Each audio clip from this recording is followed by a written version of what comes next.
Good morning guys, may kakalikutin ulit tayo isang Disco Robo na Bluetooth speaker. So ang problema nito guys, ganito siya, wala siyang power. Tapos pinaayos na sa ibang tech. So try natin kung maayos pa natin siya. At saka isang GMA for the box. So ang problema naman nito, wala siyang power. So check natin mamaya guys. Bagong lahat, magsha-shoutout muna tayo sa mga nagsuporta sa ating channel, sa mga nag-subscribe at saka sa mga nag-follow na rin sa ating Facebook page. Shoutout natin si Marilyn Dicano, user, Stephanie Micunca, August Alcantara Dalio, Marjorie Ganasias, Clarice Dailogamit, Jean Camel, Ralph De Guzman, Sophia Tercel, Erlinda Bacosa, Lexter Balyadolid Natal, Jason Landico, John Mark Reedy, Ker Tapangco, Joy Cruz, Romnick Villagracia, Kim Dulawin, Cathy Tixon, Mary Ann Santos at Inday Iris. So maraming salamat guys sa pagsuporta sa aking channel. So huwag niyo pong kalimutang i-subscribe ang ating YouTube channel at pa-click na rin ng notification bell natin para updated kayo sa mga bagong video natin guys. At saka huwag niyo rin pong kalimutang i-follow ang ating Facebook page. So tara mga kalikot, simulan na natin siya.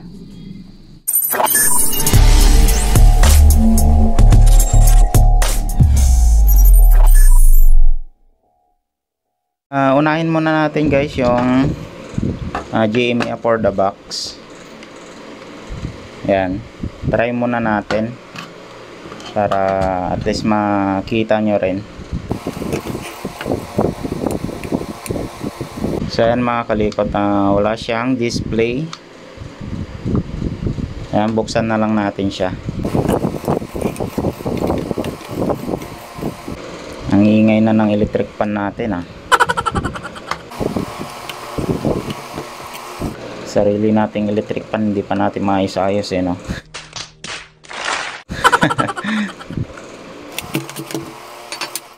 So yan guys, unang bukas pa lang natin, nakitaan kagad natin siya ng problema. Itong mga kapasitor niya, ayan, lumubo na siya. So same lang to ng ginawa natin nung una. Ganito rin yung problema niya. So ang natatandaan ko, parang isang kapasitor lang ata yung pinalitan natin noon. So ito, dalawa siya, ayan. Bali nag-leak na siya doon sa baba, yung isang kapasitor. So same pa rin yung problema niya, yung una natin ginawa noon. So ito na nga yun, yung problema niya. Baklasin muna natin siya mga kalikot.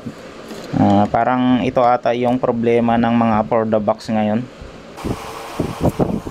Kasi yung video natin nung una, yung for the box din yung ginawa natin. Lahat nung mga nag-comments ay no power at saka nawawala-wala yung kanyang power. So parang ito ata lagi ang problema ng for the box. Ganun kasi kapag kapasitor yung problema niya, minsan gagana siya, minsan hindi. Mukhang ito nga lang yung problema niya.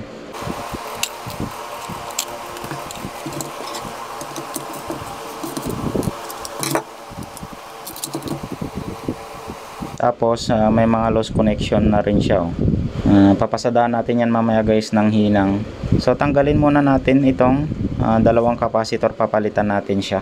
So sa mga nag-comment doon sa unang vlog natin sa GMA for the box, kung wala ring power yung mga unit nyo or nawawala-wala yung power nya, so malamang dito rin siya nagkaroon ng problema. So twice na tayo nag-repair ng ganito, same pa rin yung problema niya. Ito pa rin. Mukhang dito lagi yung problema niya sa mga kapasitor niya, lumulubo. So tanggalin muna natin guys yung dalawang kapasitor, tapos check natin kung may available tayo para salpak na lang. Okay. So tanggalin muna natin yung dalawang kapasitor. Ipapakita ko lang guys yung lumubong kapasitor. Ayan. Ito guys, may leak na siya. Ito rin yung pinalitan natin nung unang vlog natin sa isang GMA for the box. Ayan. Lumubo na siya. Tapos itong isa, ayan. Yung isa naman may leak na siya dito sa baba. Ayan guys, oh, yung kulay brown. Ayan, ayan oh. Natatanggal na siya. Ayan. So nag-leak na siya diyan. Tapos makita natin dito guys, oh, yung lumubo na siya. So ito yung tatanggalin natin, itong dalawang capacitor. 1000 microfarad by 16 volts. Tapos ano tong isa? 10 volts 470 microfarad. So yan yung papalitan natin. Baguhin natin yung kanyang hinang para mas madali natin matanggal. Kapag mga ganitong double contact yung ating board, mahirap talaga yan tanggalin mga kalikot, yung mga parts. So para mas madali natin siyang tanggalin, hawakan nyo na yung mismong pyesa na tatanggalin natin. Tapos habang iniinit natin siya ng soldering natin, unti-unti natin siyang hugutin or itabingi para matanggal lang siya sa kanyang pagkahinang. Yan, itulak-tulak lang natin siya, yan, ganyan. Tapos dito rin sa kabila para mas madali siyang matanggal at saka hindi na rin kayo mahirapan. Ayan o, yan, tulak-tulak lang natin both side kung saan yung paa ng kanyang or pin ng pyesa. Yan, so natanggal na natin siya. Yan. So ito guys, oh, nag-leak na siya. Yan.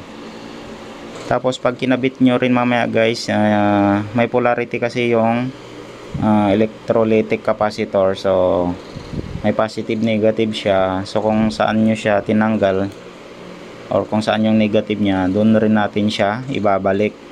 Yan, katulad nyan, yung stripe na white, yan yung negative nya. Tapos yung sa kabila naman, yun yung positive. So kung hindi nyo kabisado, pwede nyo naman picturean or i-video para pag ibalik na natin, mas madali nyo na siyang ibalik kasi tignan nyo lang sa kanyang picture or video kung ano yung forma niya, kung saan siya nakakabit. Mas madali na lang. Yan, hawakan lang natin yung mismong pyesa tapos saka natin siya hugutin. Mas madali kasi pag ganun. So natanggal na natin siya. Ayan yung 16 volts. Ayan, hanap muna tayo guys ng pang replacement natin na 1000 microfarad by 16 at saka 470 microfarad by 10 volts. So hanapan muna natin siya ng pamalit. A few moments later. Nakahanap tayo ng pamalit natin. So wala tayong nahanap na 16 volts by 1000 microfarad at saka yung 10 volts 470. So ito na lang yung pamalit natin guys. 16 siya pero pares lang ng microfarad, 470. Pero 16 siya. Ito kasing original 10 lang. So try natin. Tapos ito naman 16 volts yung original nya, 25 naman yung ipapalit natin kasi wala tayong available eh. So try natin to mga kalikot, pero same pa rin ng microfarad. Linisin ko muna yung mga butas nya kasi barado siya. Tapos salpak na natin yung mga capacitor.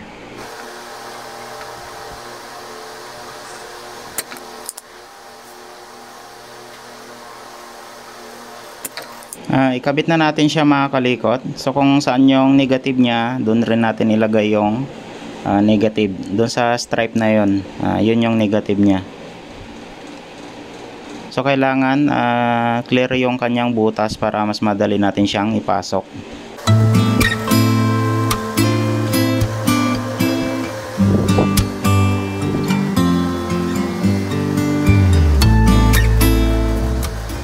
Nakabit na natin yung isa. Ayan. Ito naman isa guys yung ikakabit natin. So kung ano yung polarity nya, ganun rin yung pagkakabit natin. So kung saan yung negative nya, doon rin natin ilagay. Ayan.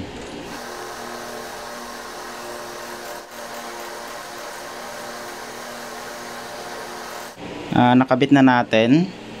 Bali papasadahan ko lang guys yung mga loose connection niya, yung mga ibang parts niya, bago natin siya i-testing. A few moments later. Napasadahan na natin lahat mga kalikot ng hinang yung mga loose connection niya. So try na natin, assemble na natin siya.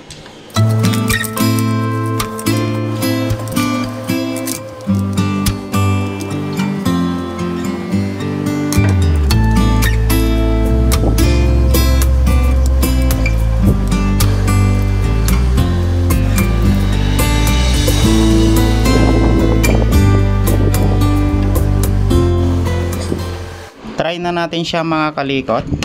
Plug na natin. So ayan guys, nagka-power na siya.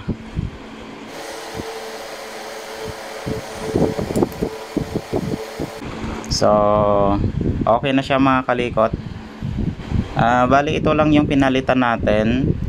Wala kasi tayong available na 16 volts na 1000 microfarad at saka 10 volts na 470 microfarad. Ayan. So ayan siya. Ayan yung mga pinalitan natin. Ayan, lumubo na siya. Tapos may leak na yung isa. Ayan.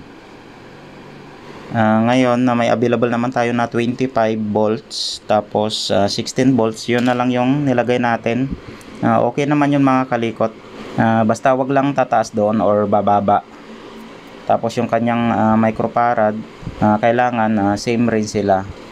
Okay lang yung volts niya, okay lang kung tumaas, wag lang siyang bumaba dun sa 10 volts. Kailangan tumaas lang siya. Katulad nito, yung 16 natin na original, ginawa nating 25 volts. Tapos yung ating 10 volts, ginawa natin 16 volts. Pero same pa rin yung mga microfarad niya mga kalikot. So okay na siya mga kalikot. Ganun lang mga kalikot ang pag-check ng GMA for the box. So pang 2 times na natin to nag-repair na same pa rin yung problema dito sa mga kapasitor niya.